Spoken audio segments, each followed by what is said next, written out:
அருள்மிகு திரிபுர சுந்தரி உடனாய மருந்தீஸ்வர பெருமானுடைய திருவருளை முன்னிட்டு கொண்டு தேவாசிரிய மண்டபத்தில் விற்றிருக்கின்ற அடியார் பெருமக்களாகிய உங்கள் அனைவர் திருவடிகளையும் வணங்கிக் கொண்டு இன்றைய நாள் சிந்தனையில் தொடங்குகின்றேன். தொடர்ந்து ஞான வேள்வி நிகழ்ந்து வருகின்ற இந்த தேவாசிரிய மண்டபத்தில் தொடர்ந்து வள்ளல் பெருமானை அருட்பெருஞ்சோதி அகவலின் மூலமாக நாம் சிந்தித்து வருகின்றோம். அதிலே வெளி குறித்த ஒரு விரிவான விளக்கத்தை அருட்பெருஞ்சோதி அகவலில் வள்ளல் பெருமான் தொடங்குகின்ற திருநிலை தனிவெளி சிவவெளி எனும்போ அருள் வெளிப்பதிவளர் அருட்பெருஞ்சோதி என்பதாகிய அந்த அகவலை நாம் சிந்தித்து வருகின்றோம்.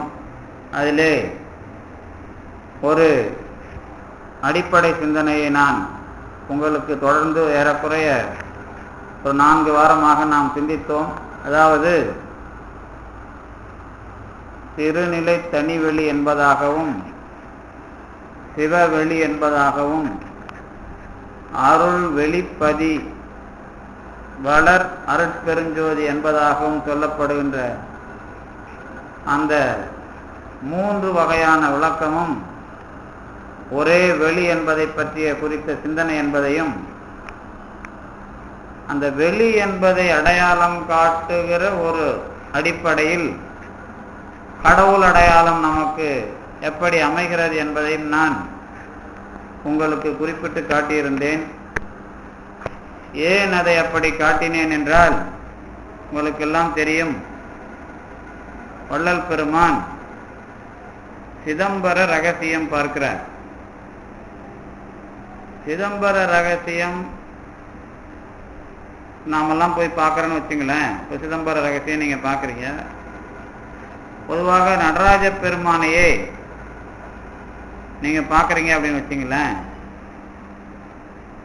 நடராஜ பெருமானுடைய கோலம், அவர் தாங்கி இருக்கிற அந்த ஆபரணங்களிலே இருந்து பெருமானுக்கு எதிரே இருக்கிற தீபங்களின் மூலமாக பிரதிபலிக்கின்ற ஒளி, அதுதான் நமக்கான அனுபவம். அதுதான் மரகதம், மாணிக்கம், அதற்கு பிறகு அந்த வைரம், இவைகள் எல்லாம் உங்களுக்கு சிவ சிவ என்கிற அந்த கழுத்திலே அணிந்திருக்கிற ஆபரணம், அப்புறம் நெற்றி பொட்டை, அப்புறம் திருச்செவியிலே இருக்கிற இதுல எல்லாம் இருக்கிற ஒளி நமக்கு படும்.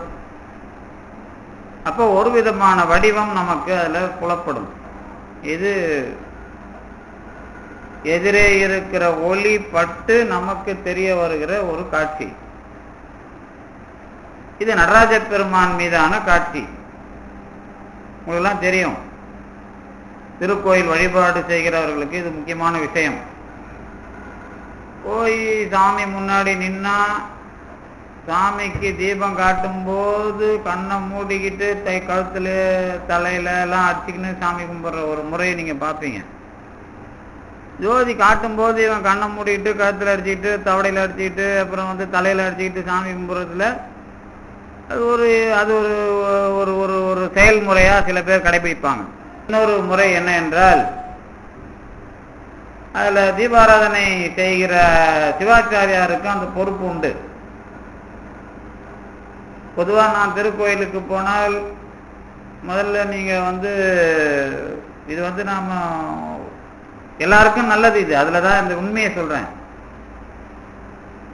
அந்த தீபாராதனையை அவர் நமக்கு காட்டி விட்டு வந்த பிறகு அதை வணங்கி விட்டு அதுக்கப்புறம் பிரசாதம் வாங்கி கொண்டு அதுக்கப்புறம் நாம ஏதாவது ஒரு காணிக்கையை அமைப்பது, அதுதான் சரியானது.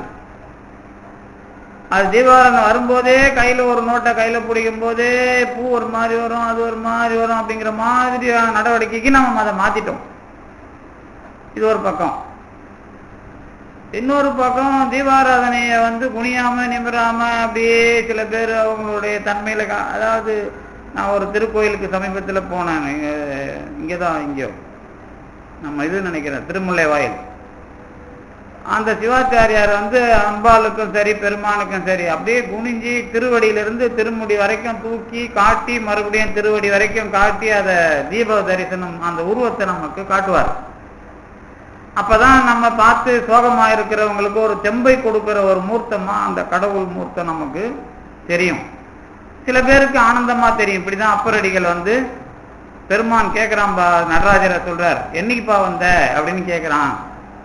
என்று வந்தா என்னும் எம்பெருமான் தன் திருக்குறிப்பு அப்படி தெரியுதுங்கிறார். அப்ப பெருமானோடு நாம அந்த திருமேனியோடு பேசுறோம். இப்ப திருமேனியோடு பேசுறது அப்படிங்கிறது தான் நமக்கும் அதற்குமான உணர்வு. மற்றபடி கடவுள் இல்லைன்னா இல்லை, இருக்குதுன்னா இருக்குது. அது இருக்குதா இல்லையான்னு யாருக்கு நான் பிரச்சனை போகும். இப்ப திருமேனிக்கு ஆற்றல் இருக்கிறதா அல்லது வழிபடுகிற என்னால் அது அனுபவப்படுகிறதா அப்படின்னு கேள்வி. இப்ப நானும் தான் போய் சாமி கும்பிடுவேன், திருஞான சம்பந்தர் தான் போய் சாமி கும்பிடுறாரு. திருஞான சம்பந்தர் சாமி கும்பிட்டதும் நான் கும்பிடுறதும் ஒன்னா? இல்ல இல்ல இல்ல. சரி, திருஞான சம்பந்தர் இருக்கும்போது இருந்த இறைவன் தான் இப்ப இருக்கிறான். அவன் அவரை பார்த்த மாதிரி பார்க்கல என்ன அப்படின்னு சொல்லலாமா? எப்படி முடிவு கட்டலாம்? ஒரே இறைவன் தான். திருஞான சம்பந்தர் போய் பார்க்கிறாரு. அந்த இறைவன் வந்து அவர்கிட்ட, என்னப்பா நான் யாருன்னு உனக்கு தெரியலையா அப்படின்னு இறைவன் கேட்கிறார். அதனால என்ன, எனக்கு தெரியுது, ஊருக்கு தெரியலன்னா நான் என்ன பண்றது அப்படின்னு அவர் பண்றார். அப்படிதான் திருமுதுகுன்றெல்லாம் போகும்போது முருகனது பெருமை பகர் முதுகுன்றுங்கிறார். மத்தாவரை நிறுவி கடல் கடைந்த விடம் உண்ட தொத்தார் தருமணி நீள்முடி சுடர் வண்ணனது இடமாம் அப்படிங்கிறார். இது வந்து சுடர் வண்ணனோட இடம்ங்கிறார். லிங்கத்தை தான் பார்க்கிறார். எந்த இடத்த? திருமுதுகுன்றம் அல்லது விருத்தாசலத்துல. இந்த லிங்கத்தை பார்க்கும்போது அவர் சுடர் வண்ணன் இடங்கிறார். சுடர் வண்ணன்னா யாரு? அருட்பெருஞ்சோதி அல்லது ஆதியும் மந்தமும் இல்ல அருட்பெருஞ்சோதியா தான் பார்க்கிறார். இது நீங்க விளக்கம் சொல்லும் போது அது ஜோதின்னு லிங்கத்தை தாங்க சொல்றாரு நீங்க சொல்லலாம். ஆனா அவர் ஜோதியை தான் பார்க்கிறார். அதனாலதான் முருகன் என்கிற விஷயத்தை பேசுறார் விருத்தாசலத்துல. அதேதான் திருவாவடுதுறையில் அவர் பார்த்த மாதிரி நாம பார்க்கல. அதே லிங்கம் தான் இன்னைக்கு இருக்குது. அப்ப பார்க்கிறவங்க குறையா, கடவுளோட குறையாது? ரெண்டுமே சமமாகும். நான் பார்க்கிறவன் வளரணும், இருக்கிறவனும் அந்த லெவலுக்கு அவன் வளர்ந்துருப்பான். இப்ப நீங்க போனீங்கன்னா உங்க லெவலுக்கு தான் வளர்ந்துருப்பான். நீங்க போறீங்கன்னு வச்சுங்களேன், கடவுளை இப்ப பாக்குறீங்க, மருந்தீஸ்வரரை. மருந்தீஸ்வரரா தெரிவாரா? எப்படி தெரிவார்? என்ன சார் இது மருந்தீஸ்வரரா தெரிவாரா? எப்படி தெரிவாருன்னா அதான் தெரியுறாரு அப்படின்னு தானே தெரியுறீங்க. நான் சொல்லுவேன், மருந்தீஸ்வரர் தான். ஆனா மருந்தீஸ்வரரா உங்களுக்கு தெரிய மாட்டாரு. எப்படி தெரியாரு? உங்களுக்கு தான் மருந்தீஸ்வரரா தெரியுறாருன்னா அந்த நீங்க அந்த கணக்கே வேறங்க. நீங்க வர்றது உங்க பிரச்சனைக்கு நீங்க எந்த அளவுக்கு கடவுளை அனுபவிக்கிறீங்களோ, எந்த அளவுக்கு கடவுள் சத்தியமா நீங்க இருக்கிறீங்களோ அந்த அளவுக்கு தான் கடவுள் தெரிவார். அதுக்கப்புறம் மருந்தீஸ்வரரா பார்க்கணும்னு ஒரு எல்லை இருக்கும். அதுக்கு யார் அதிகாரி? அதுக்கு வால்மீகி அதிகாரி. இப்ப பழனி ஆண்டவரை போய் பாக்குறீங்க அப்படின்னா, பழனி ஆண்டவர் முருகனா பழனி ஆண்டவரா? முருகன் தான் நம்ம சொல்லுவோம். ஆனா பழனி ஆண்டவர் எப்படி தெரியும்? அந்த முருகனோட வடிவத்தை பார்த்தீங்கன்னா கொஞ்சம் இந்த பக்கம்லாம் முடியலான்னு தெரியும். கொஞ்சம் தலையில வழுக்கையா இருக்கிற மாதிரியும், கொஞ்சம் இந்த பக்கம்லாம் முடி இருக்கிற மாதிரி தெரியும். நீங்க சிலையெல்லாம் கொஞ்சம் பார்த்தீங்க, இந்த உருவம் சிற்பம் அந்த ஓவியம்லாம் பார்த்தீங்கன்னா தெரியும். என்னையா ஒருத்தர் கேட்டார், அப்படி பழனியில் இருக்கிறது முருகன் தானே உனக்கு தெரியுமாண்ணா? ஏன் அந்த மாதிரி முருகன் இருக்க மாட்டாரா அண்ணா? அது போகர் அவருடைய குருநாதரை வச்சுதான் பண்றார், இல்ல அவரை வச்சு பண்றார். அவர் வடிவத்துலதான் முருகனை பாக்குறார். முருகன் தான் அது. ஆனா முருகன் யார் வடிவத்துல இருக்கிறான் அப்படிங்கிறது, அவன் வடிவத்துல இருக்கிறானா யார் வடிவத்துல இருக்கிறான் அப்படிங்கிறது ஒரு கணக்கு. அதேதான் சிவபெருமான் வடிவத்துல முருகனை பார்க்கிறார் திருஞான சம்பந்தர் விருத்தாசலத்துல. திரு ஆவடுதுறையிலையும் பார்க்கிறார். அவங்க கிட்டதான் கேட்டு வாங்குறார். இதெல்லாம் நான் நிறைய பேசியிருக்கேன், அதனால கொஞ்சம் வேகமா சொல்றேன் இந்த விஷயங்களை. இதுல என்ன குறிப்பு, எதுக்காக இதை சொல்றேன் அப்படின்னா, இதுல ஒரு உண்மை இருக்கிறதுனாலதான் திருவாரூருங்கிற கோயிலே வருது. திருவாரூர்னு சைவத்துல ஒரு கோயில் இருக்குது இல்ல, சைவத்துக்கு மிகப்பெரிய கோயில். திருவாரூர் கோயில் என்ன சிறப்பு அப்படின்னு கேட்டீங்கன்னா, இந்த கோயிலுக்கு தனியா சிறப்பு எல்லாம் சொல்ல இல்ல, எல்லா கோயிலுக்கும் தலைமையான இடம். மந்தளி, அதாவது திருவாரூர் கோயில்ல மூடிட்டா வேற எந்த சிவன் கோயிலும் திறந்திருக்க கூடாது. எல்லா சிவகலையும் அங்க ஒடுங்கிடும். அதுக்கப்புறம் அது கிளம்பி நடராஜர்கிட்ட வந்து ஒடுங்கிடும். நடராஜர் மூடிட்டா வேற எந்த கோயில்லையும் எதுவுமே வேலை நடக்கூடாது. இதுதான் சைவ மரபு அல்லது தத்துவம். எல்லா சிவன் கோயிலுக்கும் மூலம் திருவாரூர்னா என்ன அர்த்தம்? எந்த ஊர் இறைவனாகவும் இருக்கிறவன் அந்த இறைவன். அப்ப எந்த இறைவன்? சும்மா கேள்விக்காக கேட்கல நானு. உங்க ஊர்ல ஒரு இறைவன், அவங்க ஊர்ல ஒரு இறைவன். நேற்று கூட வந்து சக்தி மயம். இப்ப வெளி நீங்க படிக்கிறீங்களா, வெளி சக்தி தான். ஏன்னா வளர் அருட்பெருஞ்சோதிங்கிறது தான் கடவுள். திருநிலை தனிவெளி சிவவெளி எனும் ஓர் அருள் வெளிப்பதிவளர் அருட்பெருஞ்சோதி. திருநிலை தனிவெளி சிவவெளி எனும் ஓர் அருள்வெளி அப்படின்னா என்ன? நீங்க சிவவெளின்னு சொன்னாலும் அது அருள்வெளி தான் அர்த்தம். திருநிலை தனிவெளின்னு சொன்னாலும் அது அருள்வெளின்னு தான் அர்த்தம். அருள்வெளினா என்ன அர்த்தம்னா சக்தி தான். கைலாயமும் சக்தி தான். அம்மாவோட சொத்து தானே அது. நீங்க தான் பிடிங்கி வச்சுக்கணும். அது வந்து அப்பா சொத்து. பார்வதியோட சொத்து தானே கைலாயம்.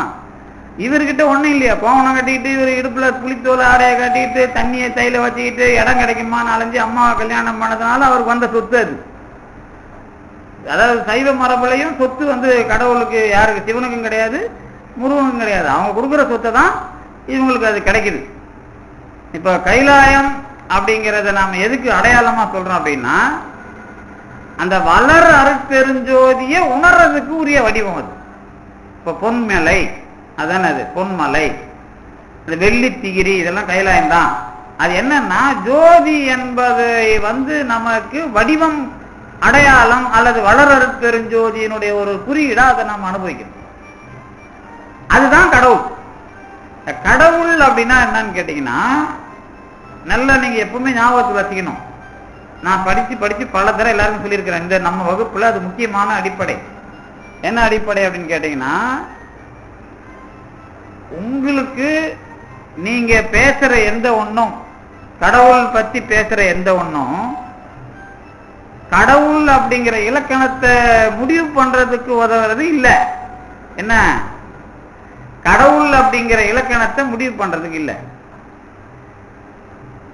கடவுள் என்பது நாம உணர்வதற்கு உரிய விஷயம்தான் உலகத்தில் இருக்கிற எல்லாமும். நல்ல ஞாபகம் வச்சுக்கணும். அதுல அது நீங்க சிவலிங்கத்தை பார்த்தாலும் சரி, வேதத்தை பார்த்தாலும் சரி, புராணத்தை பார்த்தாலும் சரி, தத்துவத்தை பார்த்தாலும் சரி. ஏன் அதை தெளிவா சொல்றேன் அப்படின்னா, நீங்க பார்க்கிற எந்த ஒண்ணும் எது கிடையாது, உருவம் அருவம் அருவுருவம் அப்படின்னு சொல்ற இதை தாண்டி கிடையாது. இந்த உருவம் அருவம் அருவுருவம்னா என்ன அப்படின்னு கேட்டீங்கன்னா, நீங்க பாடம் என்ன படிச்சிருப்பீங்கன்னா, அருவம்னா கண்ணுக்கு தெரியாதுன்னு படிச்சிருப்பீங்க. அப்படின்னா என்னன்னு கேட்கணும்ல. அப்படின்னா என்ன அப்படின்னா, விதையில மரம் கண்ணுக்கு தெரியாது, ஆனா விதையில மரம் இருக்குது. அதுக்கு பேர் தான் அருவம். உருவம்னா அதுக்குள்ள கண்ணு காது மூக்கு எல்லாம் இருக்கணும், அல்லது பார்க்கறதுக்கு ஏதாவது ஒரு ஷேப் இருக்கணும், அல்லது வடிவம் இருக்கணும். சிவலிங்கத்தை பார்த்தீங்கன்னா உருவம் தெரியுது, ஆனா ஒரு கண்ணு காது மூக்கு வைக்காம ஒரு வடிவம் தெரியுது. அதுக்குள்ள என்ன இருக்குது அப்படின்னா, கடவுள் வரலாற்றுக்கு உரிய எல்லா விஷயங்களும் அது இருக்குது. விதையில வந்து மரம் இருக்கிற மாதிரி அதுவே அருவமாகவும் இருக்கிறது, உருவமாக இருக்கிறது, அருவுருவமாகவும் இருக்கிறது. உருவமா தெரியுது, ஆனா அதுல குறிப்பிட்ட உருவம் இல்லை, அதனால அருவுருவம். இப்ப நீங்க சிவலிங்கத்தையே இந்த மூணாவும் விளக்க முடியும். இப்ப இதெல்லாம் எதுக்கு சொன்ன அப்படின்னா, ஒன்னும் இல்ல, இந்த உலகத்தை பார்க்கிறது அப்படின்னு வச்சுட்டா அது சக்தி தான் எல்லாமே. எப்படி சொல்றீங்க? அத இந்த நவராத்திரியும் வந்துருச்சு, இப்ப நான் வெளியை பத்தி சொல்றேன், அருள் வெளின்னு சொல்றது சக்தி தான், அதுல ஒன்றும் சந்தேகம் இல்லை. அருள்னா சக்தின்னு உங்களுக்கு தெரியும். இந்த உலகம் அப்படிங்கிற விஷயமே எல்லாமே சக்தி தான் அப்படின்னு ஒரு வார்த்தை நான் சொல்றேன். அதுல என்ன உண்மை இருக்குது அப்படிங்கறதுதான் உங்களுக்கு. கடவுள் அப்படின்னு ஒரு ஆளை எடுத்துக்கிட்டீங்கன்னா நீங்க ஒரு விஷயம் ஞாபகத்துக்கு வரணும்ன்றதுதான் கொஞ்சம் முன்னாடி கூட சொன்னேன். என்ன ஞாபகத்துக்கு வரணும் அப்படின்னா, ஞானமும் ஆற்றலுமாக இருக்கிற ஒரு பொருள். கடவுளை பத்தி சொன்னீங்கன்னா கடவுளை என்னவா சொல்லணும்? ஞானமும் ஆற்றலுமாக இருக்கிற பொருள். அந்த பொருளோட இந்த ரெண்டு தன்மைகளையும் நீங்க பிரிக்க முடியாது. பிரிச்சுட்டா அது கடவுள் இல்லை. சக்தி சிவம்னு நீங்க பிரிச்சு கோயில்ல வைக்கிறீங்கல்ல, அதை ஏன் வைச்சோம் அப்படின்னு கேட்டா நாம புரிஞ்சுக்கிறது. சக்தி சிவம் பிரியாது, ஆனா பிரிஞ்சுதான் நமக்கு தெரியும். எப்படி தெரியும்? இந்த கான்செப்டை நீங்க புரிஞ்சுக்கிட்டீங்கனாலே, இந்த அடிப்படை தத்துவத்தை புரிஞ்சுக்கிட்டீங்கன்னா உங்களுக்கு கடவுள் பற்றி ஆராய்ச்சியில நிறைய கோளாறு வராது. என்ன கோளாறு வராது கேட்டீங்கன்னா, தத்துவம்லாம் வருது இல்ல, கடவுளை பத்தி தான் விளக்குறாங்க. ஞானம் தான் கடவுள் அப்படின்னு எல்லாரும் சொல்லியிருக்கிறாங்க. கேவல ஞானம் இதுதான் கடவுள் அப்படின்னு சங்கரர் தான் அதுக்கு முக்கியம். மற்றவங்களும் அங்க போய் முடிஞ்சிருவாங்க. நாம மட்டும்தான் சிவம் அப்படின்னு சொல்றோம். சிவம்னா என்னன்னு தெரியல உங்களுக்கு. சிகாரம் என்றால் ஞானம், வகாரம் என்றால் ஆற்றல், அருள். இப்ப வள்ளலார் இந்த அருள் பெருஞ்சோதி அகவல் ஆரம்பிக்கும் போது என்ன சொன்னாரு ஞாபகம் இருக்கா? அருள் சிவநெறிசார் அருள் பெருநிலை வாழ் அருள் சிவபதி ஆம் அருள் பெரும் ஜோதி. நாம அது விரிவா படிச்சிருக்கிறோம். சிவம்ங்கிற பேரை ஏன் எடுக்கணும்? கடவுளே இந்த உருவம் இல்லாததுன்னு சொன்ன ஒரு ஆள் 6ஆம் திருமுறையில, அதுவும் அவருடைய முக்கியமான அருட்பெருஞ்சோதியாக இல்ல, சிவம்ங்கிற பேரை ஏன் சொல்லணும்? எத்தவொடனே சில பேர் வருவாங்க நொண்டி சாக்குக்கு, ஐயா அவர் சமயம் மதம்லாம் கடந்திருக்கிறாரு, வெளியே பத்தி பேசுறாரு, நீங்க இதெல்லாம் வச்சு அவரை ஏன் விளக்குறீங்க? அவரே சிவம்ங்கிறத சொல்லி விளக்க முடியாது. ஏன்னா அது அதனுடைய அடிப்படையை விளக்கிறது என்ன அப்படிங்கறது தெரியாம பேசுறது வேற. அருள் சிவ நெறி சார், இதுதான் அருட்பெருஞ்சோதியோட அகவலோட முதல் வார்த்தை. அதுக்கு முன்னாடி அருட்பெருஞ்சோதி அருட்பெருஞ்சோதி அருட்பெருஞ்சோதி அருட்பெருஞ்சோதி.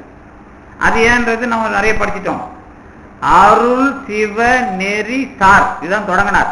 ஏன் அதை தொடங்கினார் அப்படின்னா, பிரிப்பில்லாத ஒரு கடவுளை அதனுடைய 2 விஷயமா நாம தெரிஞ்சுக்கிறோம். ஏன் அப்படி 2 விஷயமா தெரிஞ்சுக்கணும்? அதுல என்ன இன்றியமையாத தன்மை இருக்குது அப்படின்னு கேட்டீங்கன்னா,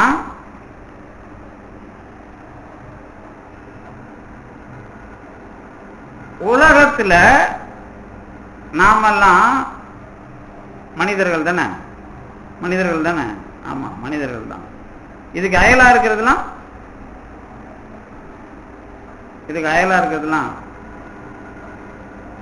விலங்குகளா? அதையும் சொல்ல முடியாது.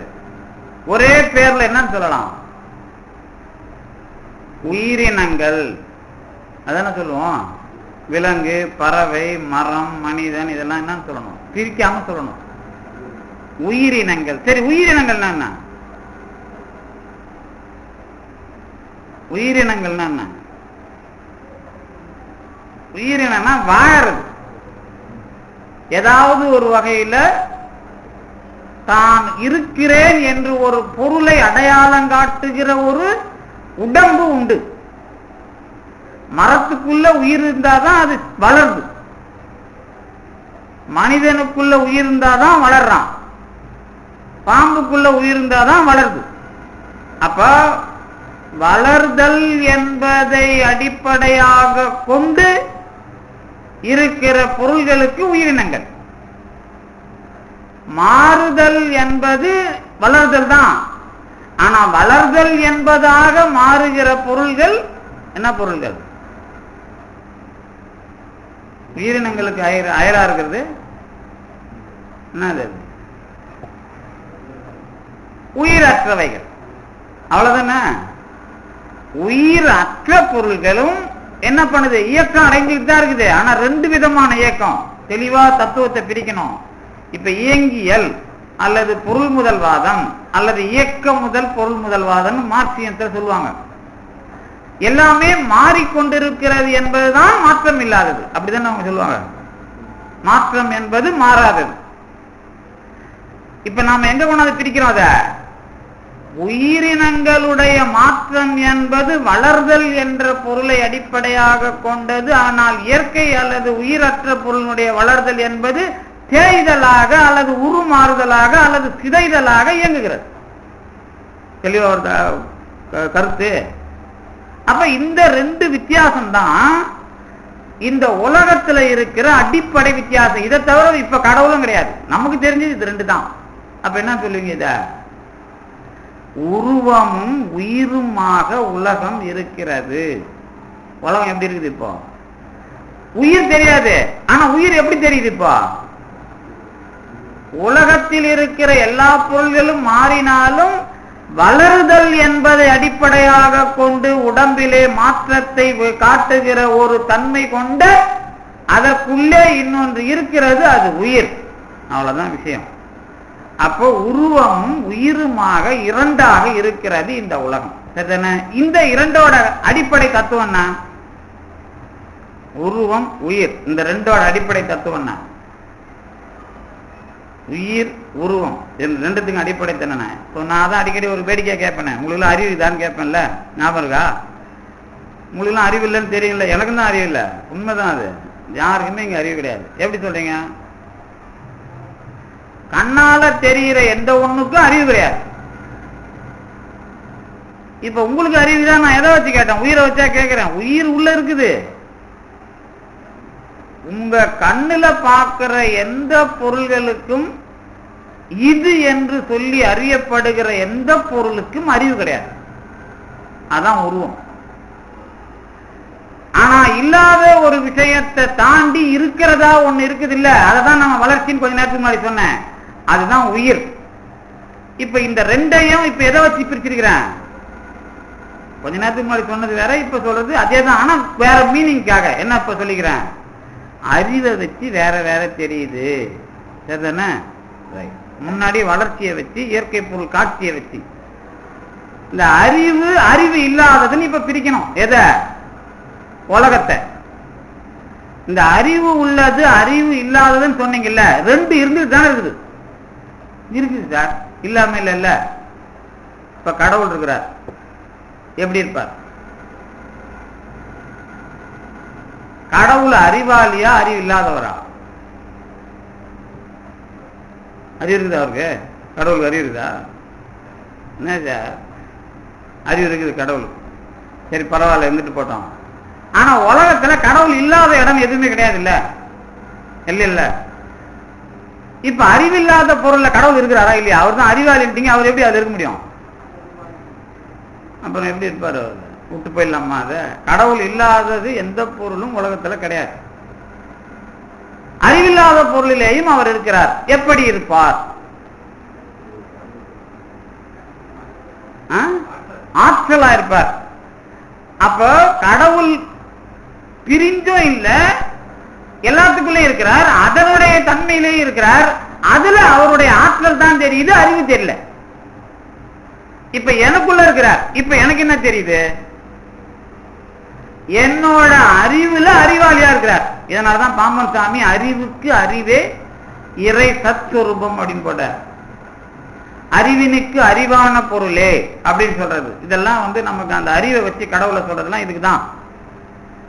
அப்ப அறிவு என்கிற ஒரு பொருளாக ஆன்மா இருக்க, அதனை சார்ந்து அறிவு என்பதாகவும் கடவுள் இருக்கிறது.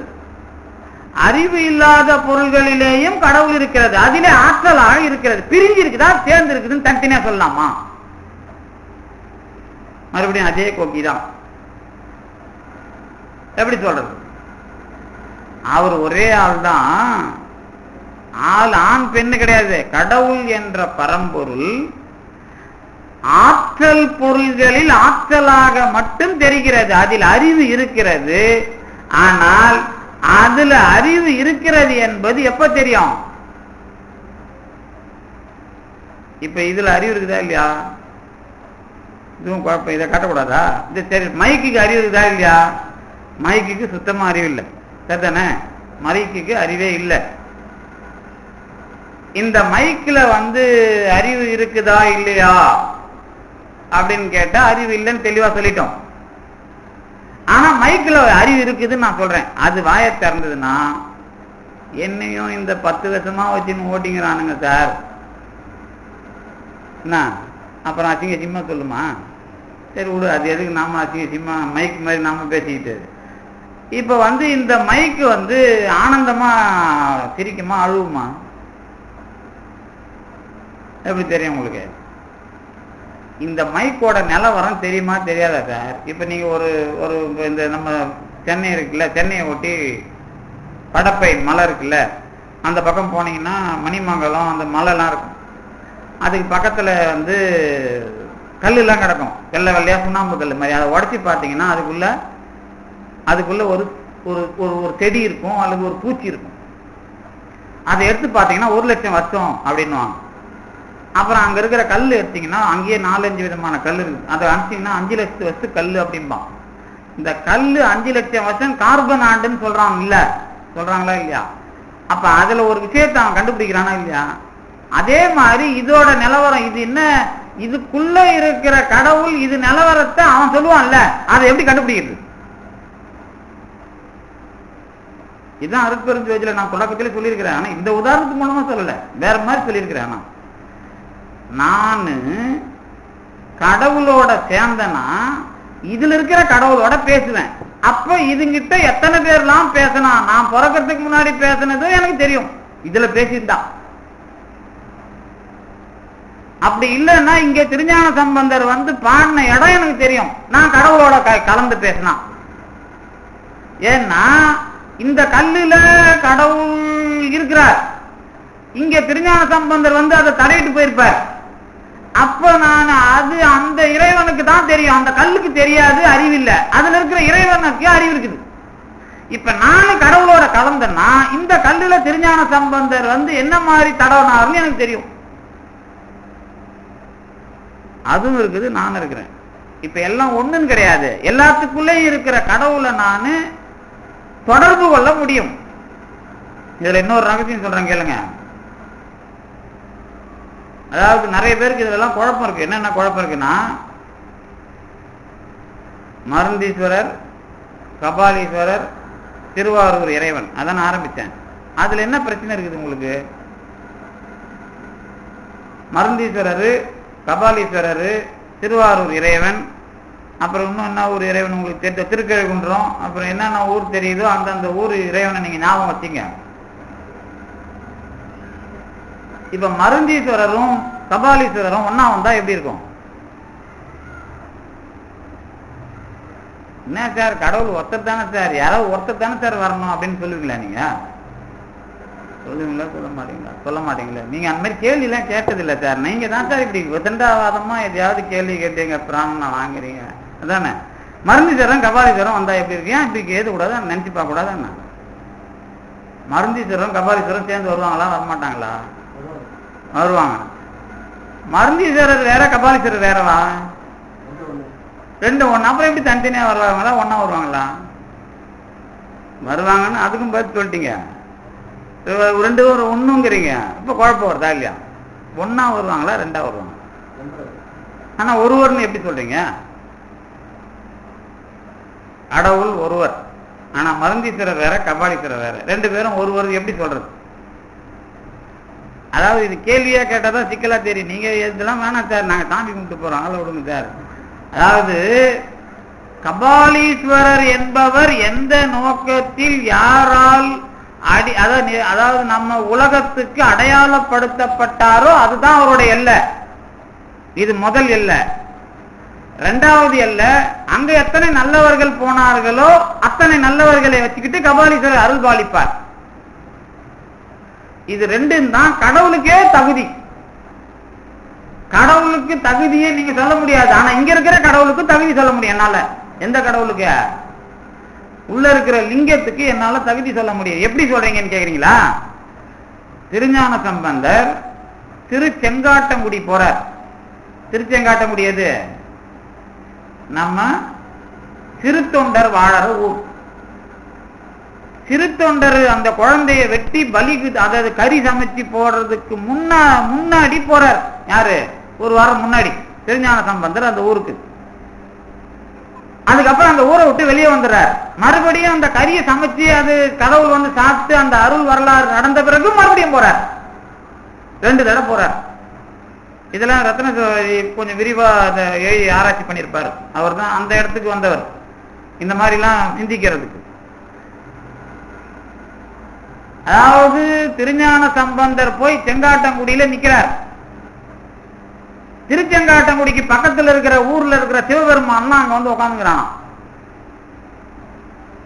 பாக்குறாரு, என்னடா இது ஏதோ சிக்கலா இருக்கும் போல, ஏதோ ஒரு விஷயம் நடக்கும் போது இதுல நாம தலையிடக்கூடாது, வெளியே வந்துருவோம் அப்படின்னு அந்த ஊர் எல்லையை விட்டு வெளியே வந்துடுறாரு.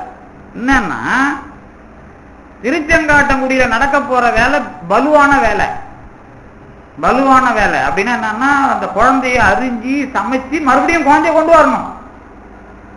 இது ஏதோ முதல்ல சாப்பிட்டு போன குழந்தைய கொண்டு வந்தது மட்டும் இல்லை, இதுல பெரிய நுட்பம் இருக்குது. என்னன்னா இப்ப நீங்க வந்து உங்களுக்கு தெரியும் இந்த மந்திரவாதி சில விஷயங்கள்லாம் படிக்கும்போது சொல்லுவீங்கல்ல, ஒரே ஏதாவது ஒண்ணு எடுத்து வச்சுட்டா கூட அதை மறுபடியும் முழுசா செட் பண்றதுல பிரச்சனை வந்துடும். அப்ப இந்த கோளாறுக்குள்ள நாம எதுவும் தடையாறது, நம்ம வைப்ரேஷன் நாம இருந்து எதுவும் சிக்கலாயிடக்கூடாது அருள் வரலாறுல அப்படின்னு வெளியே வந்துடுறார். யாரு? திருஞான சம்பந்தர். இப்ப நீங்க சில பேர் இருக்கிறீங்கன்னு வச்சுங்களேன், உங்க ஒருத்தரால இந்த மண்டபம் இடியாம இருக்கும். நீங்க ஒருத்தர் வெளியே போயிட்டீங்கன்னா மீதி இருக்கிறவங்க எல்லாம் நல்லவங்க இல்ல, செத்து போயிடுவாங்கன்னு அர்த்தம். ஒரு பேச்சுக்கு சொல்றாங்க, நல்லா ஒருவர் இருந்தா எல்லாருக்கும் மழை பெய்யுதுங்கிற மாதிரி தானே அதுவும். உங்களுக்கு தெரியாது, ஒரு ஆளை காப்பாற்ற முடியும்னு திட்டத்துல இருந்தா நல்லவனை காப்பாத்திட்டு மற்றவனை பலி கொடுத்துருவாங்க. அவனை காப்பாற்ற முடியாதுன்னா எல்லாரையும் காப்பாற்றாகணும், ஏன்னா அவனை அழிக்க முடியாது. இது கடவுளோட திட்டம். இந்த இடத்துல தான் அயோக்கியன்கள்லாம் வாழ்ந்துட்டு போறது. இந்த மாதிரி ஒரு ஆளை வச்சு சில பேர் வாழ்ந்துருவான். அந்த மாதிரி இந்த திருச்செங்காட்டங்குடியில பெருமான் அந்த ஊர் கடவுள் மட்டும் இல்லாம எல்லா கடவுளும் வந்து உட்கார்ந்துங்கிறார்.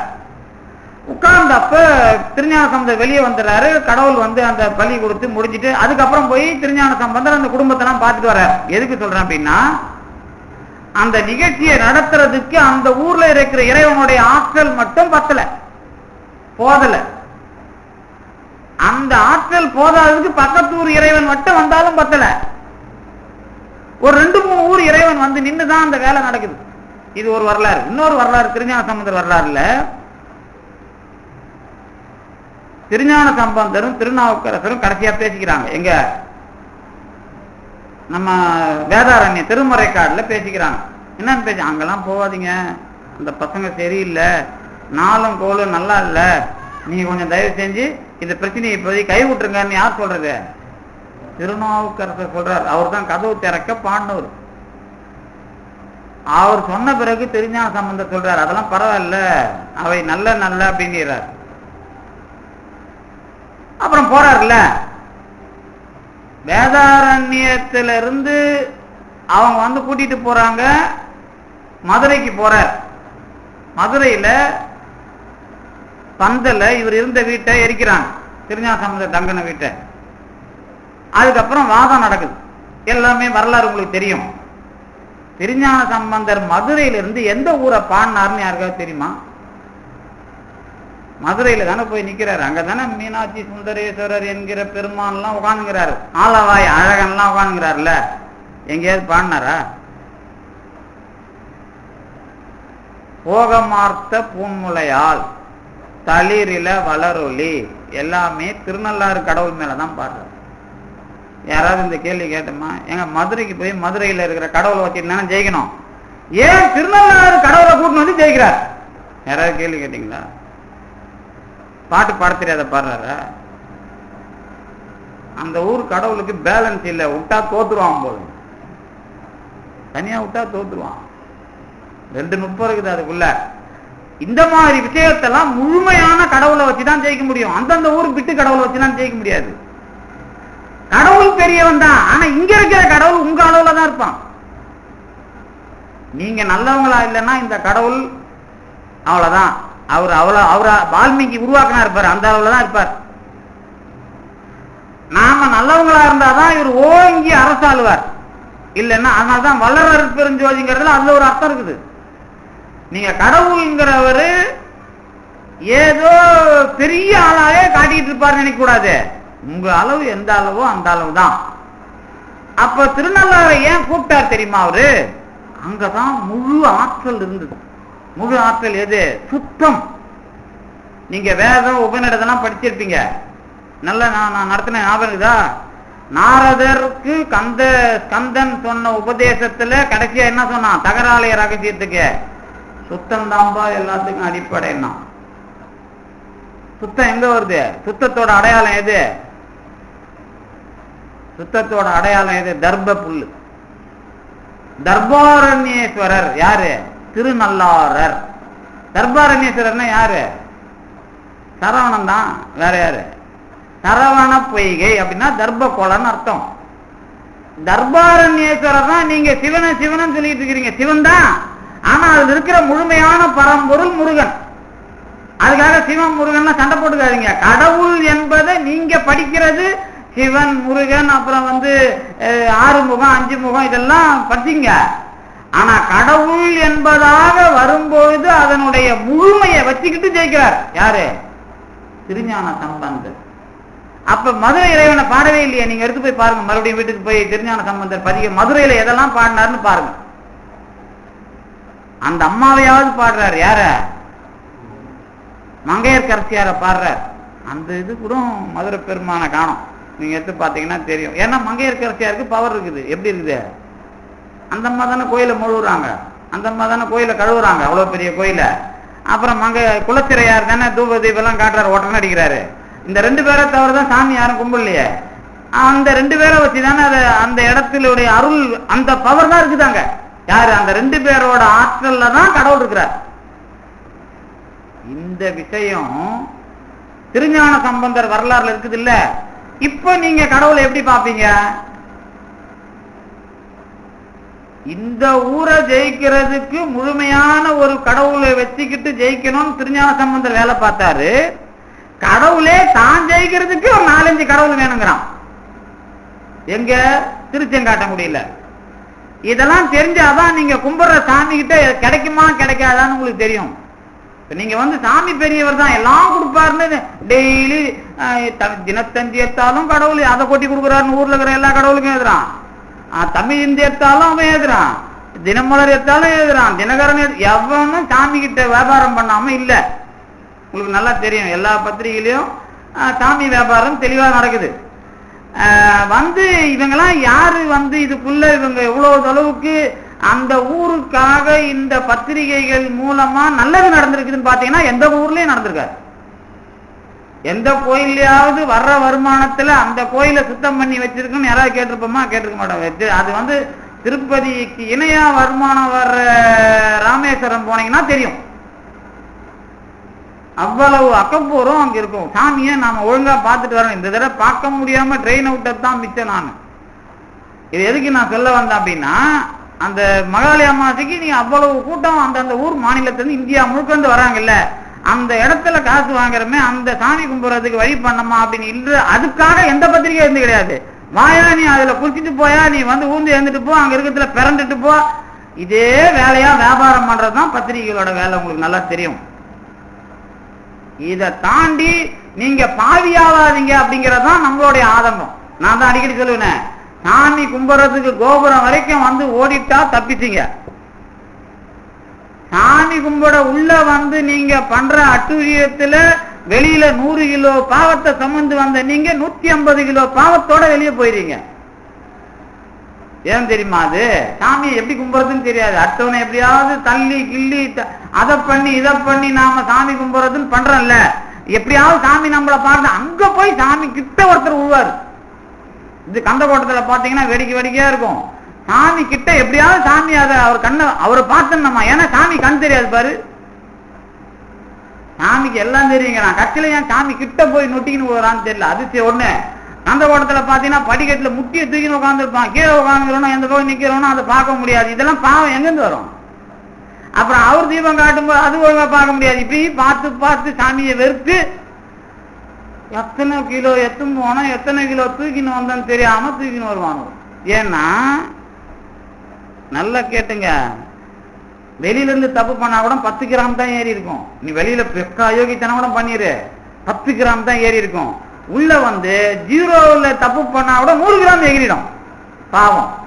ஏன்னா இது இங்க பண்ண கூடாது அப்படி. ஏன்னா அதுக்குள்ள ஒரு உணர்வோட அதுக்குள்ள நாம வந்து என்ன பண்ணணும், பிரவேசிக்கணும். அந்த பிரவேசம் தான் அந்த கடவுளோட ஆற்றலா வரும். நீங்க எல்லாம் ஏதோ நாம நியாயம் நினைச்சீங்கன்னா அந்த கடவுள் டம்மி ஆயிடுவார். அந்த கடவுள் பெரிய ஆள்னு அனுபவிக்கணும்னா இந்த உணர்வு கோபுரத்துல இருந்தே ஆரம்பிக்கணும், அல்லது அந்த கோபுர மதியில சுத்தி அந்த தெருவுல இருந்தே ஆரம்பிக்கணும். ஆரம்பிக்கும் போதுதான் அந்த உணர்வு தான் அந்த கடவுள் எவ்வளவு ஜோதியா மேல வர்றாருன்னு தெரியும். அப்படி இல்லைன்னா கடவுளை நீங்க தேடி தேடி பார்த்து பக்கத்துல போய் முட்டினா கூட அவரு ஒன்னும் கால கேட்க மாட்டார், செவிடாயிப்பார். அவர் நேரம் அவருக்கு நாம தான் செவிடாக்கிறோம், அவரை இல்ல குருடன் ஆகிறோம். கடவுளை குருடனாகவும் செவிடனாகவும் ஆக்குவதற்காக நாம திருக்கோயிலுக்குள்ள வரணும். சாமி தான் நல்லா நாம எங்க இருந்து பார்த்தாலும் அவர் நமக்கு தெரிஞ்சிடும். அவருக்கு அவர் எல்லா இடத்துலயும் இருக்கிறாருன்னு தெரிஞ்சா நாம எதுக்கு இன்னொருத்தனை தள்ளிட்டு அல்லது இன்னொருத்தனை உதச்சிட்டு அல்லது நான் தான் கடவுளை பார்க்கறேன்ற எல்லா வேலையும் பண்ணிட்டு சாமி கும்பிடணுன்றதுல ஏதோ பெரிய ஆளு அதிகாரி அவர் இன்னும் 4-5 வேலை இருக்குது, அரசாங்கத்தை கவனிக்கிறாருன்னா விஐபி ஓகே. ஆனா ராமேஸ்வரத்துல சண்டை போட்டுதான் சாமி கும்பிடாத வந்த போன வாரம். ஏன்னா 50 ரூபாய் கீவை வாங்கிட்டு 500 பேர் நிக்கிறான், நடுவுல கிராஸ் டாக்ல 500 பேர் வராயா. அதுல விட்ட ட்ரெயின்ல 2 நாள் ஆச்சு மெட்ராஸ் வந்து சேர்றதுக்கு. அப்ப எதுக்கு இதை சொல்ல வர்றேன் அப்படின்னா, எவ்வளவு அயோக்கிய இந்த பாவம் ஏன் எரிச்சல் எத்தனை பேருக்கு போய் சேரும்னு நீங்க நினைக்கிறீங்க? நல்லா ஒரு வயிறு எரிஞ்சா அது மொத்தமா பிரச்சனை ஆயிருமா? எனக்காக இல்ல அது. அதாவது அவங்க சொல்றான் உடனே, அதாவது அங்க அதுக்கு 4 பேர் சிவாச்சாரியாரும் 4 தண்ணி ஊத்துறவனும் புரோக்கரா இருக்கிறான். அதுல இந்த கூட்டத்தை நிக்க வச்சுட்டு உள்ளவே அனுப்ப. நாம எதுக்கு 50 ரூபாய் டிக்கெட் வாங்கினா சீக்கிரம் வந்து வெளியில வரலாம் தானே வாங்குறோம். அதுவும் தப்பு தான் என்ன கேட்டா. இதுல ஒரே ஒரு நன்மை நடக்குது. என்ன நடக்குதுன்னா, திருக்கோயில் நம்ம தமிழ்நாட்டுல பொது தரிசனம் மட்டும் நல்லா இருக்கும் சார். அது கொஞ்ச நேரம் நின்னீங்கன்னா கூட 5 நிமிஷம் சாமி நேராவது பார்க்கலாம். நின்னுங்க அவன் போய் அங்க கிட்ட போன ஒரு தள்ளிடுவான், அதை பத்தி நம்ம கவலை இல்ல. ஸ்பெஷல் தரிசனம் கிராஸ்ல போய் ஓரத்துல நின்று தள்ளி விட்டுருவான். அதை விட இந்த பொது தரிசனத்துல போனீங்கன்னா முட்டியச்சி திருச்செந்தூர்லயும் சரி ராமேஸ்வரத்துலயும் சரி ஒரு 5 நிமிஷம் நீங்க நேரா உங்க திருமுறையை அந்த உங்களுக்கு தெரிஞ்ச திருமுறையை பாடுற வரைக்கும் அந்த கியூல நிக்கலாம். நீங்க அது நல்லது தானே. அதுக்காக எல்லாரும் அதுல போக முடியாது இல்ல. நான் என்ன சொல்றேன்னா, இது நம்ம சந்தர்ப்பத்துக்காக பேசுறோம். ஆனா இதை ஒழுங்குபடுத்த வேண்டிய விஷயம் நமக்கு பொறுப்பு இருக்குது இல்ல. இது யாரு கேட்கறது?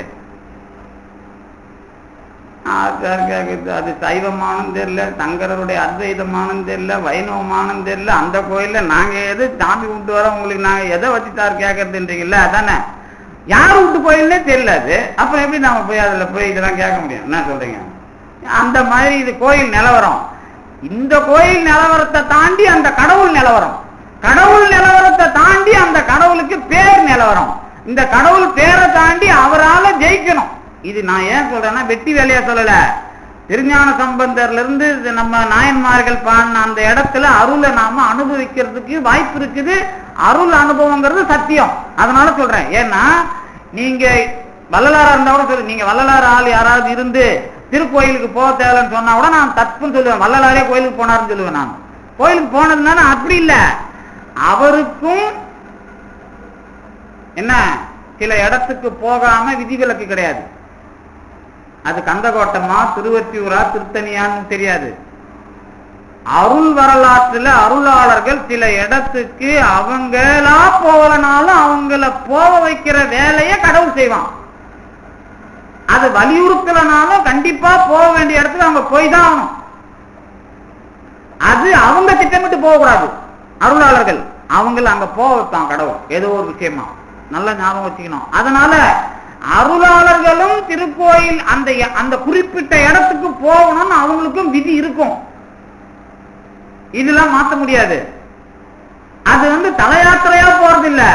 அது அந்த ஏதாவது ஒரு வேலையா திருவருள் திட்டமிட்டு அவர்களை அந்த இடத்துக்கு கடத்தும். அப்படி வச்சுங்க. அத இப்ப நீங்க எந்த மூளைக்கு அதுல நீங்க கோயில் கோயில சுத்திதான் வேற வழியே கிடையாது. ஏன்னா உங்களுக்கு எங்க தொலைய போறதே தெரியாது. அப்புறம் எப்படி என்ன அர்த்தம்? அப்ப இந்த கோயில் என்னுடைய அனுபவத்துக்கு உரிமையானது அப்படிங்கிறதுக்குள்ள நான் நுழையணும். அதுக்குள்ள எனக்கு ஒரு தெளிவு இருக்கணும். நான் நுழையும் போதே கடவுள் என்பவர் எனக்கு நான் போய் அவரை முட்டி பார்க்கறதுனால நல்லவன் நினைக்க மாட்டாரு. இங்கிருந்து போகும்போதே நான் நல்லவனா போகணும்னு நினைச்சாதான் கடவுள் வருவார். அதுக்கு பேர் தான் சரியை கிரியைன்னு படிக்கிறீங்கல்ல. நான் திருக்கோயிலுக்குள்ள போறேன்னா கடவுள் அங்க இருக்கிறவரு எனக்குள்ளயும் இருக்கிறாரு அப்படிங்கறத தெரிஞ்சுக்கிறது தான் கிரியை. கோயிலை மட்டும் நினைச்சிட்டு போறது சரியை. எனக்குள்ள இருக்கிறாரு, நான் சுத்தமா ஒவ்வொரு கணமும் இருக்கிறேன் பாரு, அதுக்கு பேர் தான் யோகம். அதுல நான் கடவுள் உண்மையிலே இருக்கிறாரு தெரிஞ்சுக்கிட்டா ஞானம்.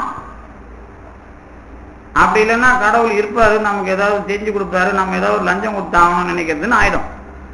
புரியுதா? ஆனா கடவுள் இருக்கிறாருங்கிறது சத்தியம். அதை நான் ஏன் தெளிவா சொல்றேன் அப்படின்னா, ஏதோ நான் பாட்டு படிச்சு பாடம் படிச்சு சொல்லல, அது இருக்கிறதுனாலதான் இவ்வளவு உரிமையோட பேசுறேன். இவ்வளவு அருளாளர்கள் வேலை பார்த்தது. இன்னும் கேட்டா மெட்ராஸ்ல இத்தனை கோயில் இருக்குது. நீங்க மயிலாப்பூர்ல போய் சொற்பொழிவு கேளுங்களா, முடியுமா? சொற்பொழிவு நடக்கும். ஒரு மைக்க போட்டு ஒரு பெரிய கூட்டமா எல்லாம் உட்கார்ந்து இருப்பாங்க. அது ஒரு 10 நாளைக்கு நல்ல சால்வைங்கல்யமா அப்படியே பக பக பகன்னு நடக்கும். அதை பத்தி பிரச்சனை இல்லை. ஆனா இந்த மாதிரி எங்கேயாவது மெட்ராஸ்ல நடந்துக்குதா? இல்ல தமிழ்நாட்டுல தான் எங்கன்னா ஏற்பாடு பண்ணி நடந்து முடிஞ்சிருக்குதா? இல்ல இல்ல. அப்ப இதுக்கு ஏதோ ஒரு விசேஷம் இருக்குதா? இல்லையா? இருக்குது இல்ல. அது யார் வச்சிருப்பாங்க அப்படின்றப்பதான் நம்ம கொஞ்சம் ஆராய்ச்சி பண்ணி பார்த்தா திருஞான சம்பந்தர் பாட்டுல இந்த இடத்துல உரை விளங்கும்னு ஒரு இடத்துல பேசியிருக்கிறாரு. பாட்டுல உரை விழாம்னு பேசியிருக்கிறாரு. அப்ப இங்க சொற்பொழிவுக்கு ஒரு அடிப்படையை கிபி 6ஆம் நூற்றாண்டுல திருஞான சம்பந்தர் பேசி 1500 வருஷம் கழிச்சு அது நடக்குது. இவ்வளவு நாளாவது அதுக்கே திருஞான சம்பந்தர் பேசினதுக்கே அதுக்கு ஒரு காலம் வருதா இல்லையா? அப்ப அவர் பேசுனது உண்மையா இல்லையா? அவர் பேசுறது மட்டும் இல்ல, இங்க கடவுளை அனுபவிச்சது உண்மையா இல்லையா? அதெல்லாம் உண்மைதான். அதனால இங்க கடவுள் இருக்கிறதுனாலதான் வால்மீகி வந்து இருந்து வேலை செய்யறாரு. இங்க இருக்கிறதுனாலதான் சக்கரை அம்மா வராங்க. இங்க இருக்கிறதுனாலதான் பாம்பன் சாமி வராரு. அதுக்கப்புறம் இந்த பக்கம் ஒரு சித்தர் வந்து சமாதி ஆயிருக்கிறாரு. இப்ப இவ்வளோ வேலை இவரு திருவான்மியூர்ல மருந்தீஸ்வரர் இருக்கிறதுனாலதான் நடக்குது. ஆனா மருந்தீஸ்வரரா மட்டும் இல்ல, இவங்கள வச்சுதான் இருக்கிறார். என்ன புரிஞ்சுதுப்பா? மருந்தீஸ்வரர் இருக்கிறாரு, அதனால இவங்க வர்றாங்க. அவங்க இருக்கிறதுனால தான் இப்ப இவர் இருக்கிறாரு. நீங்க இருக்கிறதுனால அவர் இல்லைன்னு நினைக்கிறேன். சொல்றேன், புரியுதா? நம்ம லெவல்ல அவர் இருக்க முடியும் மருந்தீஸ்வரர். அப்புறம் தான் இல்லாம போயிடுவாரு. அவரு நம்ம லெவல்ல இருக்கிறாருன்னா அவர் எங்க இருக்க போறாரு? அதனாலதான் அதுக்குள்ள நாம நுழையிறதுங்கிறது ஒவ்வொரு தளத்துக்கும் முக்கியம். இதுதான் திருநிலை தனிவெளி. இப்ப மருந்தீஸ்வரரா இருக்கட்டும் அல்லது கபாலீஸ்வரரா இருக்கட்டும், எல்லா ஈஸ்வரனும் ஒரே கடவுள் தான் அப்படிங்கிறது தெரிஞ்சுக்கிறதுக்கு இருக்கிற இடம் தான் திருவாரூர். திருவாரூர்ல போனீங்கன்னா 2 விஷயம். என்ன விஷயம்? நீங்க எந்த ஊர்ல இருந்து போறீங்களோ அந்த கடவுள் தான் அதுல இருப்பார். அதை பார்க்கணும். அதுக்கப்புறம் நீங்க இருக்கிறீங்கல்ல, உங்க லெவல்ல எவ்வளவு அளவுல கடவுள் இருக்கிறாரு அதையும் பார்க்கலாம். திருவாரூர்ல திருவான்மியூர்ல இருந்து ஒருத்தன் போறான் அப்படின்னா அந்த கடவுள் என்ன சொல்லுவார்னா, வாப்பா உங்க ஊருக்காரன் தான் நம்பர். ஆரூர் அப்படின்னா ஆரூர், எந்த ஊரோ யார் ஊரோ அந்த ஊருக்காரன் அங்க இருப்பான். அதான் ஆரூர். ஆரூர்னா ஆர் வருகிறாரோ அவருடைய ஊர் இறைவன் தான் அவன். இப்ப அவன் யாரு? ஒரே கடவுள்ங்கிறத காட்டுறவன் தான் அவன். எல்லாம் ஒரு கடவுள் தான். ஆனா உங்க ஊர்ல இருக்கிற கடவுளும் நான் தான். அது மட்டும் இல்ல, நீ வர்றல்ல, வர்றவனுக்குள்ள கடவுள் எந்த மாதிரி இருப்பாரு? நான் போறேன்னு வச்சுங்களேன், எனக்கு கடவுள் காட்சி எப்படி தருவார்? என்ன கடவுள் எப்படி காட்சி தருவார்னா, ஊரை சொல்லுங்க தருவீங்களா? எனக்கு எப்படி காட்சி தருவார்னா, இப்ப நான் போய் திருவான்மியூர் நினைச்சா திருவான்மியூர் இறைவன் காட்சி தருவார். கபாலீஸ்வரன் நினைச்சா கபாலீஸ்வரனும் காட்சி தருவார். உங்க லெவலோட கொஞ்சம் மேல வருவோம். நான் என்ன புரிஞ்சுதா? இந்த ஊர் சார்போட போனீங்கன்னா அந்த ஊர் இறைவன் மட்டும்தான் காட்சி தருவாரு. இப்ப நான் நினைச்சு போனேன்னா, எனக்கு கொஞ்சம் வளர்ந்தேன்னா எனக்கு திருவான்மியூர் இறைவனா தெரிப்பா அப்படின்னா அதுவும் தெரியும். கபாலீஸ்வரனா நீ காட்சி தாப்பானா அதுவும் தெரியும். எதுல? திருவாரூர்ல. இது போக இன்னொன்னு தெரியும். என்ன தெரியும் அப்படின்னா, போறான்ல யாரு, யாரோ ஒருத்தன் இங்க இல்லாத பேர் ஒண்ணு சொல்லுமா, ஏதோ என்னது அது, ஏதாவது ஒரு பேர் ஞாபகம் வர மாட்டேங்குது. ஒரு சத்தியபுத்திரன் போறான்னு வச்சுங்களேன். சத்தியபுத்திரன்னா தெரியல, என்ன பேருக்கு ஆப்போசிட்டா இருக்கிறவன் சார். ஒரு சத்தியபுத்திரன் போறான். உங்களுக்கு பேர் அப்படித்தானே வச்சுக்கிறோம் ஊர்ல. நம்ம பேர் வச்சவனுக்கு அவன் அகேன்ஸ்டா தானே இருக்கிறான். வந்து ஹரிச்சந்திரன் போறான்னு வச்சுங்களேன், ஹரிச்சந்திரன் பேர் வச்சவெல்லாம் போய் சொல்றான்றாங்கல்ல, அந்த மாதிரி ஒருத்தன் போறான்னு வச்சுங்களேன். இப்ப கடவுள் எப்படி தெரிவாரு அவனுக்கு? அவனுக்கு தெரியறாரோ இல்லையோ, கடவுள் எப்படி இருப்பாரு அங்க அப்படின்னா, அவன் நரி மாதிரி அவன் வடிவத்துல கடவுள் இருப்பார். ஒரு உதாரணத்துக்கு, ஒரு மனிதன் அவன் வாழ்க்கையில எந்த மாதிரி வஞ்சகத்தன்மையும் எந்த மாதிரி நன்மையும் கொண்டு அவன் ஆன்மா இருக்குதோ அதுக்கு ஒரு வடிவம் இருக்கும். நரியா நாயா, ஒரு உதாரணத்துக்கு தான் நரி நாய்ங்கிறேன், அந்த மாதிரி ஒரு வடிவம். உங்க வடிவத்துல கடவுள் எப்படி இருக்கிறாரோ உங்க ஆன்மாவுக்குள்ள உங்க கருத்து எப்படியோ அப்படி கடவுள் தெரிவார். எங்க திருவாரூர்ல அதுக்குதான் கண்ணாடி வச்சு வழிபடுறது. கண்ணாடி எடுத்து போய் கடவுளை கும்பிட்றதுன்னு ஒண்ணு உண்டு. கண்ணாடி எடுத்து போய் கடவுளை கும்பிட்றது எங்கெல்லாம் இல்ல. இப்பெல்லாம் வந்து சாமிக்கு பின்னாடி கண்ணாடி வச்சிடறாங்க இல்ல, அது இல்ல. அது நான் எடுத்து போய் சாமிக்கு கண்ணாடி கொடுக்கணும். இதுதான் திருவாரூர்ல நடந்தது. படிமக்கல வழிபாடுன்னு பேர் அதுக்கு. படிமம்னா கண்ணாடி. இந்த கண்ணாடியை எடுத்து போய் சாமி கும்பிட்றதுனா என்ன அர்த்தம்னா, என்னுடைய மனக்கண்ணாடின்னு அர்த்தம். நான் என் ஆன்மாவில நான் எந்த அளவுக்கு நல்லவனா இருக்கிறேன், நான் எந்த அளவுக்கு கெட்டவனா இருக்கிறேன், எந்த அளவுக்கு நான் வளர்ச்சி இருக்கிறேனோ அந்த அளவுக்கு கடவுள் வடிவம் இருக்கும் அதுல. இத பாக்குறது தான் திருவாரூர். திருவாரூர்ல என்ன கடவுளை பாக்குறதுனா என்ன அர்த்தம்? இப்ப கடைசியா கடவுள்னா கடவுளையே பார்க்க முடியாதுப்பா, உன் லெவல்ல கடவுள் தெரிவார் அப்படின்னு அர்த்தம். அப்ப கடவுள் பெரியவன் தான், ஏன்னா அவன் லெவல்ல அவர் தெரிவார். இந்த மாதிரி ஒரு ஆள் கண்ணாடியை வச்சுட்டு உட்கார்ந்தாரு. அவருக்கு என்ன தெரிஞ்சுது? உட்கார்ந்தாரு நம்மால் தான். யாரு? வள்ளலார் உட்கார்ந்தாரு. அவருக்கு என்ன தெரிஞ்சுது?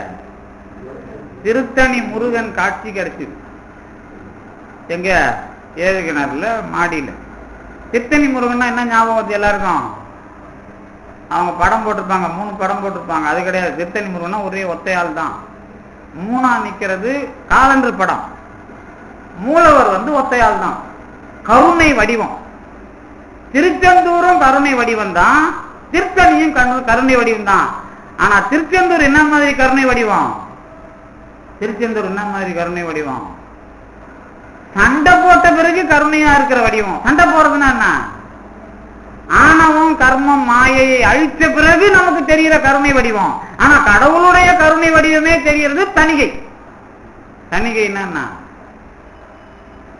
த 3 சுழி நீ கை தனி அப்படின்னா தன்மை, குளிர்ச்சி, கருணைன்னு அர்த்தம். கைனா ஒழுக்கம், கருணையே வடிவமாக. திருச்செந்தூர்லயும் கருணை வடிவம் தான். அது என்ன சொல்றாருன்னா குமரகுருபரர், கருணை வெள்ளமென தவிசு இருந்து அப்படிங்கிறார். எங்க? குமரகுருபரர் கந்தர்களி என்பவள. ஆனா அந்த கருணை நமக்காக நம்முடைய ஆணவம் கண்மம் மாயை அழித்து நம்மள தெரிகிற கருணை அது. ஆனா கடவுளே கருணையாக இருக்கிறான்னு சொல்றாங்க பாரு, அந்த காட்சியை கண்டவர் வள்ளலார். அதுதான் தணிகை. ஒன்னே திருச்செந்தூர் பெற்றா திருத்தணி பெற்றான்னு என்ன கேட்க கூடாது. என்ன நான் அதுக்கு பதில் சொல்லுவேன், எனக்கு ஒன்றும் கவலை இல்லை. நீங்க ஒன்றும் திருச்செந்தூர் தான் நமக்கு பிடிச்ச இடம். ஆனாலும் திருத்தணியில வர்ற விஷயம் கொஞ்சம் கருணை என்ற வளர் பெருஞ்சோதியினுடைய கருணை அது. இது நம்ம திருநிலை தனிவெளி சிவவெளி அருள்வெளியாக தெரிகிற கருணை அது. எது? திருச்செந்தூர். ஏன்னா நம்ம சார்பில் அந்த கருணை தெரியும். அந்த கருணை அதோட கருணையாவே தெரியும். இதுதான் கண்ணாடியில பாக்குறார். அப்படின்னு என்ன அர்த்தம்? அப்படின்னு என்ன அர்த்தம்? அதுதான் வளர் அருட்பெருஞ்சோதி, அருள்வெளிப்பதி வளர் அருட்பெருஞ்சோதி. இப்போ என்ன சொல்ல வந்தேன்னு கேட்டீங்கன்னா, கடவுள் அப்படிங்கிற வடிவம் நாம ஏற்படுத்துற, நமக்கு முன்னாடி ஏற்படுத்தி இருக்கிற சிவலிங்கம், இதுக்குள்ள இருக்கிற மூர்த்தி முருகன், இதெல்லாம் வழிபாடுதான். ஆனா கடவுள் என்பதாக எல்லாத்தையும் அடக்கி வைக்கிற திருவாரூர் இருக்குல்ல, அதுதான் கடவுள் என்ற பெயராலேயே எல்லா கடவுளையும் காட்டுற கடவுள். இந்த கடவுளும் எங்க வந்து நிக்குது? திருவாரூர் எங்க வந்து நிக்குது? அடுத்தது சிதம்பரத்துல வந்து நிக்குது. சிதம்பரத்துல நீங்க நடராஜரை ஆரம்பிச்ச இடத்துக்கு வந்துருக்கேன். இப்பதான் சிதம்பரத்துல நடராஜரை பார்த்த உடனே பின்னாடி தீபம் காட்டுறாங்கல்ல, ரகசியம், சிதம்பர ரகசியம் பார்த்துக்கிறீங்களா? மேலே காத்து குத்து பார்த்தீங்களா, கீழே நின்று பார்த்துருக்கீங்களா? மேலே போய் பார்த்தா ஒன்றும் தெரியாது. என்ன மேலே போய் நீங்கள் அவங்க காட்டுவாங்க கொஞ்சம், கீழே கொஞ்சம் பார்க்குற கலை ஒன்று இருக்குது. அங்கே இருக்கிற சிவாச்சாரியார் மனைவிகள்லாம் அவங்க அந்த அந்த அந்த பெண்கள்லாம் கூட்டமாக நின்று பார்ப்பாங்க பாருங்க. போய் அம்பாளுக்கு நேராக நின்றுட்டு நீங்கள் அந்த சைடில் பார்த்தீங்கன்னா நல்லா தெரியும். அப்போ ஜோதி காட்டும் போது உங்களுக்குன்னு ஒரு வடிவம் தெரியும். நான் சொல்றது வில்வ மாலை சரசரமா தொங்கும், தங்கத்துல தொங்குதுன்னா தனியா தொங்காது, செவுத்துல புடைப்பு சிற்பமா பதிச்சு வச்சிருப்பாங்க. அதுல காட்டுற தீபம் உங்களுக்கு ஒளி, நீங்க நிக்கிற இடத்துக்கு ஏற்ற மாதிரி வளையமா மாலை மாதிரி தெரியலாம், அல்லது ஓம் தெரியலாம், எது வேணாலும் தெரியலாம், பார்க்க பார்க்க நிறைய தெரியும். இப்ப ரகசியம் பாத்தீங்களா இல்லையா? ரகசியம் இதான். இதுக்கு என்ன அர்த்தம் அப்படின்னா, கடவுள் என்கிற வடிவத்தை தாண்டி ஒளியும் ஒளியுமாக இருக்கிற வெளி. என்னது? ஒளியும் ஒளியுமாக இருக்கிற வெளி. நீங்க வெறும் வெளி இல்ல, இது ஒளியும் ஒளியுமாக இருக்கிற ஒளினா லைட்டும் சவுண்டும். அதனாலதான் அத ஓங்கார வெளிங்கிறது. இப்ப நீங்க மூர்த்தத்தை தாண்டி வெளிக்கு வந்தீங்களா இல்லையா? வெளினா ஆகாயம். இத பத்தி வள்ளலார் பேசும்போது, எனக்கு 3 மாசம் குழந்தையா இருக்கும்போது எனக்கு நீ சிதம்பர ரகசியத்தை காமிச்ச. சிதம்பர ரகசியம்னா உள்ள தனியா அப்படியே தொலை போட்டு சின்னதா காட்டுறது இல்ல. அது உட்கார்ந்துங்கிற இடத்துல இருந்து மேல கூற தெரியாது. என்ன தெரியாது? இப்ப நீங்க உட்காந்துக்கிறீங்க, அண்ணாந்து பார்த்தா தெரியுதா இல்லையா? எனக்காக போயிடலான்னு சொல்லக்கூடாது. அப்புறம் நீங்க உட்கார மாட்டீங்கல்ல. நீங்க ஒண்ணும் தெரியல சார்னா கண் தெரியலையான்னு கேட்பேன் நான். கண்ணும் தெரியணும், மேல இருக்கிற கூரையும் தெரியக்கூடாது. முடியுமா? கண்ணும் தெரியணும், கூரையும் தெரியக்கூடாது. எப்படி முடியாது? எப்படி முடியும்? அதான் அவருக்கு வேய் வகை மேல் காட்டாது எனக்கு மெய் வகையாம் வெளியை காட்டிய பொருள்ங்கிறார். வேய் வகைனா மேல இருக்கிற கூரை தெரியலன்னு அர்த்தம். சிதம்பர ரகசியம் பார்க்கும்போது அவருக்கு நடராஜர் மட்டும் இல்ல, அந்த ரகசியம் மட்டும் இல்ல, எந்த தடையும் இல்லாம அந்த வெளியாவே உலகம் தெரியுது. அப்படின்னா என்ன அர்த்தம்? என்ன அர்த்தம்? நீங்க இப்படியே கேளுங்க சார், எங்களை நாங்களும் அப்படியே வாங்கிடுறோம். என்ன அர்த்தம் அதுக்கு? எல்லாவற்றின் உள்ளேயும் இருக்கிற கடவுளோடு கலந்துட்டா எல்லாமே உங்களுக்கு தெரியும், ஆனா தடையா இருக்காது. இப்ப என்ன தெரியுது? ஒன்னும் தெரியல சார். எல்லாம் தெரியணும், தெரியலங்கிறது இருக்கக்கூடாது. புரியுதா அது உங்களுக்கு? நான் இது வரைக்கும் அந்த அர்த்தம் சொன்னதில்லை. என்ன புரியுது? நான் மேல பார்த்தா கூரை தெரியலனா கூரை இல்லையான்னு அர்த்தம். இப்ப பாரதியார் அதை பாக்குற, பாரதியாருக்கு சொல்ல தெரியல. பாரதியார் தான் முதல் நமக்கு இலக்கியத்துல அதை தெளிவா பதிவு பண்ணவர். பாரதியார் நம்பினா, பாரதியார் வச்சுதான் நான் முதல்ல இதை நம்பினேன். அதுக்கப்புறம் தான் வள்ளலாரை நம்புறேன் நான். ஏன்னா பாரதியார் இதை போய் சொல்றதுக்கு அவருக்கு என்ன தெரியும்? இந்த குலசாமி அவரு துரத்துறாரு. எப்ப துரத்துறாரு? துவாதச உபனிஷத் அந்த நூலை ஒருத்தர் ஒருத்தர் எழுதியிருக்கார். 12 உபனிஷத்தை அதை பதிப்பிக்க சொல்லி கொடுக்குறார். அப்ப ப்ரூஃப் வருது. அந்த எழுதினவரோட பையன் எடுத்து போய் பாரதியார்கிட்ட கொடுக்குறான். இதை கொஞ்சம் ப்ரூஃப் பார்த்து கொடுங்க. பாரதியார் தான் ஞானியாச்சு, இது ப்ரூஃப் பார்க்குற அளவில் ஒரு மட்டமான, அவனுக்கு அவரை பார்த்தா கேவலமா தெரிஞ்சுது, அதனால ப்ரூஃப் கொண்டு போய் பார்க்க சொல்லி கொடுத்துருப்பான். புரியுதா? என்ன மாதிரி ஆளுகிட்ட கொண்டாந்து கொடுப்பானுங்கல்ல, சார் இதை கொஞ்சம் பார்த்து கொடுக்கணும் எனக்கு. அப்படி ஒன்று நடக்கும். எங்கள் காலேஜ்லேயே ஒருத்தர் இருக்கிறாரு, யூனிவர்சிட்டியில் படிக்க வந்துக்கிறாரு. அவர் படிப்பு ஒழுங்கா படிக்க மாட்டார். இருந்தாலும் எதையாவது ஒன்று எழுதிட்டு, ஐயா இது நீங்க தான் பார்த்து கொடுக்கணும்னு. நமக்கு எப்படி இருக்கும்? உச்சந்தலையை தூக்கில மாட்டின மாதிரி இருக்கும், ஆனாலும் நீங்க அதை சகிச்சாகணும். அந்த மாதிரி பாரதியார் நிலவரம். பாரதியார் என்ன பண்ணாரு? வாங்கி அவர் பாரதியார் இந்த இதுக்கெல்லாம் இது பண்ண மாட்டாரு, வாங்கி புக்கை வீட்டில் வச்சார். அப்ப பார்த்தாரு, யோசனை வந்தது. குலசாமி ஞாபகம் வந்தது. குலசாமின்னா யாருன்னா சித்தர். அழுக்கு மூட்டையை வச்சுக்கிட்டு உட்காந்துக்கிட்டு இருக்கிறவர். நீங்க பெரும்பாலான சித்தர்கள் அழுக்கு மூட்டையை பேப்பர் இது மாதிரி வச்சுக்கின்னு சுத்திங்க இருப்பாங்க பாருங்க. அவரு அந்த அழுக்கு குலசாமியை பார்க்கிறார், அவரை துரத்துறார், அவர் ஓடுறார், கையை போய் பிடிச்சிக்கிறார். பிடிச்சிட்டு, தலைவரை உன்னை பத்தி எனக்கு தெரியும், நீ எவ்வளவு பெரிய ஆளுன்னு, நீ எனக்கு இதுக்கு பதில் சொல்லு அப்படிங்கிறார். நீ சாதாரணமா அழுக்கு மூட்டை வச்சுக்கிட்டு நீ திரியதுனால உன்னை பைத்தியக்காரன் நினைக்கிறாங்க. ஆனா நீ எவ்வளவு விவரமா இருக்கிறன்னு எனக்கு தெரியும். நீ எனக்கு இந்த புத்தகத்துக்கு அர்த்தம் சொல்லு அப்படிங்கிற. எப்படி உபநிஷத்துக்கு அர்த்தம் சொல்லு அப்படிங்கிற. உடனே அவர் என்ன பண்றாரு, பாரதியாரு சொன்னாரு. உடனே குள்ளசாமி என்ன பண்றாரு, ஓடினவரை போய் ஒரு குட்டி சவத்துக்குள்ள ஓடி போய் குட்டி நிறுத்திறாரு பாரதியார். நிறுத்தின உடனே குள்ளசாமி என்ன பண்றாரு, சரி சொல்றான் வா அப்படின்னு கையை பிடிக்கிறார். கையை பிடிச்சி பாருங்கிறார். இவருக்கு ஒண்ணுமே தெரியும். எனக்கு இந்த இவரு ஒன்னும் தெரியல, எல்லாமே வெளியா தெரிஞ்சுது அப்படின்னு முதல்ல இந்த விஷயத்தை பாரதியார் தான் ரொம்ப தெளிவா பதிவு பண்ணிரு. பாரதியார் 3 சித்தர்களோட பழகினார். ஒன்னு யாழ்ப்பாணத்து சாமி, இன்னொன்னு கோவிந்தசாமி, இன்னொன்னு குள்ளசாமி. யாழ்ப்பாணத்து சாமியோட சமாதி எங்க இருக்குதுன்னு கேட்டீங்கன்னா ஸ்ரீவில்லிபுத்தூர் பக்கம் போனீங்கன்னா, ஸ்ரீவில்லிபுத்தூர் பக்கம் சாத்தான்குளம். சாத்தான்குளம் இல்ல, இந்த வண்ணாருங்க இருக்கிறாங்கல்ல அந்த பக்கத்து ஊர். ஸ்ரீவில்லிபுத்தூர்ல இருந்தே கொஞ்சம் 4 கிலோமீட்டருக்குள்ள அவங்க அதை கட்டுப்பாட்டுல அதை வச்சிருக்கிறாங்க, யாழ்ப்பாணத்து சாமியோட சமாதியை. இது எப்படி தெரிஞ்சுது அவருதுன்னு கேட்டீங்கன்னா, சும்மா தெரிஞ்சு வச்சிங்களேன், அவர் அங்க போய் செட்டில் ஆயிருக்கிறார். யாழ்ப்பாணத்துல ஒரு ஒரு ஒரு முக்கியமான ஒரு பிரதி இங்க சென்னைக்கு திருநெல்வேலிக்கு வந்திருக்காரு. அவர் பார்த்துட்டு ஊருக்கு போகும்போது அவங்க சொல்லிக்கிறாங்க, ஒரு சித்தர் இருக்கிறாரு, அவரை பார்த்துட்டு போங்க நினைக்கிறாங்க. அவர் போய் அவரை பார்த்திருக்காரு. இவருக்கு அவர் அடையாளம் தெரிஞ்சிச்சு. அவர் உடனே, ஆஹா நீங்களா, என் பொண்ணுக்கெல்லாம் கல்யாணம் ஆயிடுச்சா, பையனுக்கெல்லாம் கல்யாணம் ஆயிடுச்சா அப்படின்னு இவர் கேட்கல. அவரே சொல்றாரு வந்தவனே, பசங்களுக்கு எல்லாம் கல்யாணம் ஆயிடுச்சு, எல்லாம் செட்டில் ஆயிட்டாங்க, நீ வரையா ஊருக்குன்னு கேட்டிருக்காரு. அவர் தான் சித்தராச்சா. அவர் என்ன சொல்லிக்கிறாரு, இல்லப்பா யாழ்ப்பாணத்து சாமி பாரதியார் கூட இருந்தவர், அப்ப ஸ்ரீவில்லிபுத்தூர்ல இருக்கார். அப்ப அவர் சொல்றாரு, அந்த சித்தர் சொல்றாரு இந்த யாழ்ப்பாணத்துல வந்தவர்கிட்ட, இன்னைக்கு தங்கிட்டு நாளைக்கு பையன், ஒரு நாள் இவ்வளவு தூரம் வந்திருக்கிற, இன்னைக்கு தங்கிட்டு நாளைக்கு பையங்கிறார்.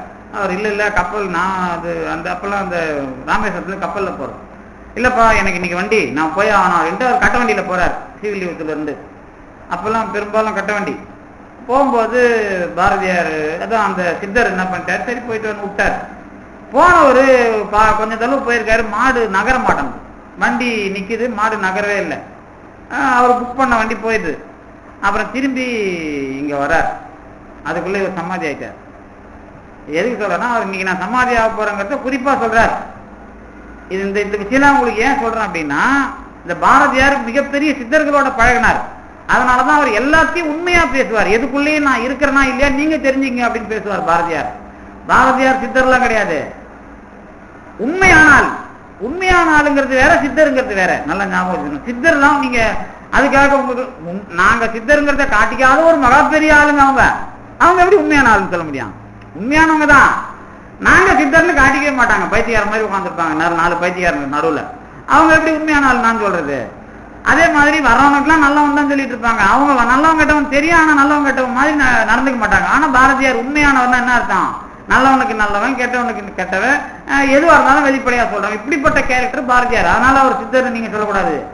சித்தருக்கான ஒரு அடிப்படை தகுதி உள்ளவர் பாரதி. அப்ப அவரு இந்த 3 சித்தர்களோட பழகன் அவர் தான் பதிவு பண்றாரு. அவருடைய சுயசரிதைங்கிற ஒரு பாட்டுக்குள்ள அதை எழுதுறாரு. என்னன்னு, குள்ளசாமி எனக்கு இந்த மாதிரி ஆகாயத்தை காட்டினாரு அப்படின்னு அவர் தான் முதல்ல எழுதிருக்காரு. முதல்ல என்ன, வள்ளலாருக்கு பின்னாடிதான் நாம தெரிஞ்சுக்கிறதுக்கு நமக்கு தெரிஞ்சாலும் பாரதியார், அவ்வளவுதான்.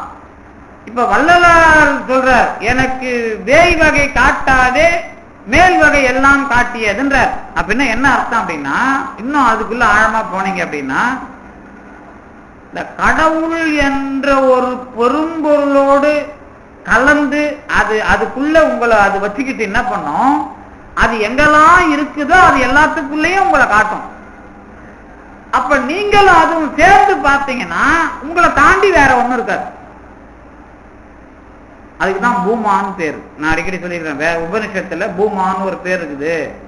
பூமா அப்படின்னா எந்த ஒன்றை கடந்து எதுவும் இல்லையோ, எந்த ஒன்று அது இல்லாமல் இல்லையோ அந்த ஒன்று பூமா. அதுதான் அம்மா பொருள் அப்படின்னாரு அருணகிரிநாதர்.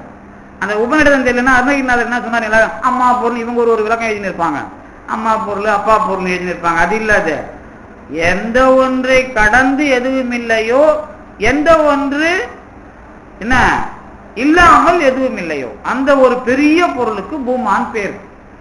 அந்த அனுபவம் வந்தாதான் இந்த கூரை கீரை எதுவும் தெரியும், எல்லாமும் தெரியும். இது தடையா இருக்காது. இதுதான் சிதம்பர ரகசியம், இதுதான் வெளி. இப்ப இந்த வெளிய பாக்குறீங்க இல்ல, இப்ப கடவுள் இதுவாகவும் இருக்கணும், இது இல்லாம இருக்கக்கூடாது. அதான் முக்கியம். அதுதான் திருநிலை தனி வெளிக்கும் சிவவெளிக்கும் அருள்வெளிக்கும் மூணு வெளியே அவர் சொன்னது காரணம். திருநிலை தனிவெளி, சிவவெளி, எனுமோ அருள்வெளி. ஏன் இப்படி மூணா சொன்னாரு அப்படின்னா, அதையும் சொல்லணும், அது எல்லாத்தையும் தாண்டி எல்லாத்துக்குள்ளேயும் இருக்கிற ஒரு வெளியாகவும் இருக்குது அப்படிங்கிறதையும் சொல்லணும். அதான் அருள்வெளி பதி வளர் பெருஞ்சோதி அப்படிங்கிறது. இப்போ ஒரு பொதுவா இன்னைக்கு நான் 2-3 விஷயம் சொன்னேன். இந்த சக்தி அப்படிங்கிறது தான் வெளியோட இலக்கணம், அருளோட இலக்கணம். அது இந்த சக்திங்கிறது எதுனா இறைவனுடைய ஆற்றல். ஆனா இறைவன் ஞானம், இறைவன் நீங்க பிரிக்க கூடாது, அது சக்தி. ஆனாதான் சிவ அப்படின்னார் வள்ளலார். பிரிக்க கூடாதுங்கிறது தான் சிவ நெறியினார். ஞானமும் ஆற்றலும், ஆற்றல் தான் வெளியா இருக்குது. அப்ப நீங்க பார்க்கிற எல்லாமும் ஆற்றல் தான். இந்த ஆற்றல் சடப்பொருள் தன்மையில் அதை வாழ வைக்கிறது என்பதற்காக அருள், அதுதான் சக்தி. இது எதுக்காக வாழ வைக்கிறதுனா உயிருக்காக வாழ வைக்கிறது, அதுதான் வள்ளி. இது இருக்கிறது எதுவா இருக்குது, வளர் பெருஞ்சோதியா இருக்குது, இதுதான் முருகன். இப்ப மூணா இருக்குது. எது? தெய்வயானை, வள்ளி, முருகன். தெய்வயானையும் முருகனையும் தனியா எடுத்தீங்கன்னா சிவன் பார்வதி நாயிடும். கூட வள்ளிய வச்சீங்கன்னா தான் ஆன்மாவும் இருக்கும். அப்போ எந்த உண்மை? 3 உண்மை. ஒண்ணு பொருள்களும் உண்மை, உயிரும் உண்மை, கடவுளும் உண்மை. இந்த 3 உண்மையையும் சேர்த்து வச்சதுதான் திருநிலை தனிவெளி. அந்த அது இருக்குதுன்னு வைக்கணும். அது இல்ல, தனித்தனியா இல்லைன்னு சொல்லிட்டீங்கன்னா சங்கரருடைய கொள்கை ஆயிடாது. அதுலதான் கொஞ்சம் கவனமா இருக்கணும். ஏன் கடவுளை சிவம்னு சொன்னோம் அப்படின்னா, 2 பொருள் இல்லாது, கடப்பொருள்களாக ஆற்றலாக இருக்கிறது, உயிர் பொருள்களில் அறிவாக இருக்கிறது. அதுல இருக்கிற அறிவு வேலை செய்யல, அவ்வளவுதானே தவிர அதுக்கு அறிவு இல்லைன்னு சொல்லக்கூடாது. எதுக்கு அறிவு இல்லைன்னு? மைக்குக்கு அறிவு இல்லைன்னு சொல்லக்கூடாது. இந்த மைக்கு முன்னாடி யார் யாரு பேசினாங்கிறத நான் கடவுளோட சேர்ந்தனா இந்த மைக்கு மூலமாவே நான் எடுத்துருவேன். ஏன்னா இதுல இருக்கிற கடவுள் எனக்கு என்ன ஆயிடுறாரு, வேலை செய்யறாரு. அப்ப இந்த மைக்கில் இருக்கிற எல்லாத்தையும் அவர் எடுத்து எனக்கு கொடுத்துருவார். இந்த மாதிரிலாம் பேசினாம்பா, நீ ஏன்பா இதெல்லாம் போய் கவலைப்படுற அப்படிம்பார். அப்ப என்ன அர்த்தம் அதுக்கு? பொருள்களில் இருக்கிற கடவுள் பொருளாக இருப்பதனால் அறிவு தெரிவதில்லை, அது வகாரம் சக்தி. ஆன்மாவில் இருக்கிற கடவுள் அறிவில்லாத பொருளாக இருக்க மாட்டார், ஞானம் தான் வேலை செய்யும். அப்ப இந்த ஞானமும் இதுல இருக்கிற எது வேலை செய்யல, எது வேலை செய்யல? அறிவு இல்லாத தன்மைங்கிறது இங்க கிடையாது. இங்க எதுவா வேலை செய்யுது? அது எதுவா வேலை செய்யுது? இங்க இருக்கிற ஆன்மாவில் இருக்கிற சக்தி எதுவா வேலை செய்யுது? ஆன்மாவிலையும் சக்தி இருக்குது, அதை ஜடம்னு சொல்லிடாதீங்க. அது என்னவா வேலை செய்யும்? அது தெரிஞ்சுங்க கொஞ்சம். அது என்னவா வேலை செய்யும்? அது என்னவா வேலை செய்யணும்? அறிவாற்றல் இல்லாத. அறிவுனா என்னன்னு கேட்டீங்கன்னா, சிவஞான சித்தியால தான் சொல்லும். நீங்க நினைக்கிறத செய்யறது அறிவு. அதாவது சக்திதன் வடிவு ஏது எண்ணில் தடையிலா ஞானம் ஆகும். அதாவது சக்தியோட வடிவம் என்ன அப்படின்னா, நீங்க நினைக்கிறத செய்யறதுக்கு தடை வரக்கூடாது. அப்ப என்னது என்ன புரிஞ்சுது இதுல? சக்தி தன் வடிவு ஏது எண்ணில் தடையிலா ஞானமாகும். தடையில்லா ஞானம் தான் சக்தி. இப்படி பேர் கொடுத்தாச்சு, தடையில்லாத ஞானம். சக்தி இஸ் ஈக்குவல் டு தடையில்லாத ஞானம். அப்படின்னா என்ன? இப்ப நீங்க நினைக்கிறத செய்ய முடியல. நான் சொல்றது புரியல இல்ல? புரியுதா? புரியுது, ஆனா புரியல. இப்படித்தானே சொல்லணும். அப்ப என்ன அர்த்தம் அதுக்கு? ஞானம் வேலை செய்தா என்ன வேலை செய்யல? ஞானத்தோட ஆற்றல் வேலை செய்யலாங்க. தடை இல்லாத ஞானம் இல்ல உங்களுக்கு. இப்போ ஞானத்தினுடைய கேரக்டரே தடை இல்லாத ஞானம். இப்ப கடவுள் ஞானமா இருக்கிறாரா, சக்தியா இருக்கிறாரா? போதும் சாமி, என்னோட மணி வேற ஆயிப்போச்சுன்னா நீங்க வேற கடைசியிலையும் வந்து குழப்ப ஆரம்பிச்சுக்கிட்டீங்களா? கடவுள் என்பது ஒன்றுதான். அது ஞானமும் சக்தியும் நம்ம இந்த பொருள்களை வச்சுதான் பார்க்கிறோம். அதான் திருநிலை தனிவெளி. அது தடையில்லாத ஞானம் என்னும் போது கடவுள் அது ஒன்னாவே தெரியுதா இல்லையா?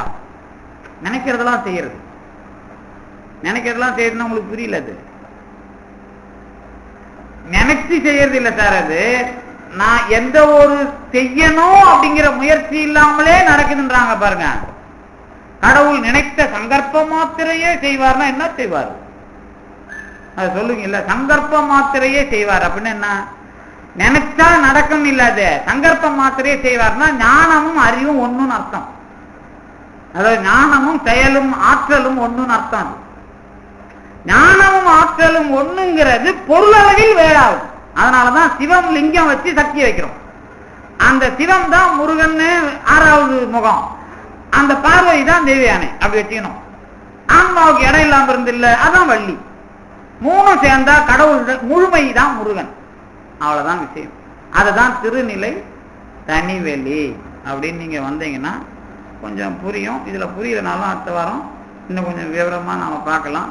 ஒன்றும் இல்லை, கடவுள் என்பதாகவே கடவுளை பார்ப்பது, கடவுளை பொருள்களில் பார்ப்பது, ஆன்மாவில் பார்ப்பது, ஆனால் ஆன்மாவுக்கும் இடம் கொடுப்பது, பொருள்களுக்கும் இடம் கொடுப்பது, கடவுள் கடவுளாகவும் இருப்பது என்று சொன்னால் அதனுடைய தனித்தன்மையில் இருக்க வைக்கிற கடவுள் என்பதாக நீங்க திருநிலை தனிவெளி. இதுக்குதான் கந்தக்கோட்டத்தை போன வாரம் விரிவா சொன்னேன். இந்த அடிப்படையில் இந்த வாரமும் சக்தியை வைத்து கொஞ்சம் விரிவாக நாம் சிந்தித்தோம் என்பதை சொல்லி இந்த அளவிற்கு தந்து நிறுத்திய திருவருளுக்கும் குருவருளுக்கும் நன்றி விடைபெறுகின்றேன்.